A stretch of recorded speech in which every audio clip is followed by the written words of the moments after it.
So magandang gabi guys. Yan, update lang dito sa Aerowings na ginagawa natin for Honda Click. Yung prototype natin, ito, yan. Yung prototype natin, nagawa na natin ng hulmahan. Tapos, nagawa na rin natin siya ng finished product niya. Pero hindi siya totally tapos. Fresh from hulmahan lang siya, no? So ito na yun siya, nakakabit na.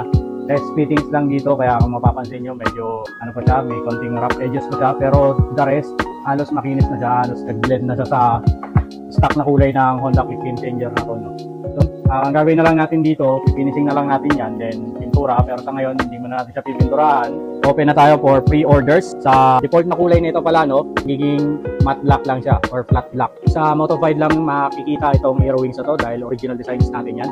Wala po tayong Shopee at Lazada or other online stores. Sa FB page mismo lang tayo magme-message ng Moto5. Sa presyo at iba pang mga detalye para sa Aerowings na to, for inquiries at ordering, mag-send lang ng message rekta sa FB page natin, Moto5 Custom Works. Power!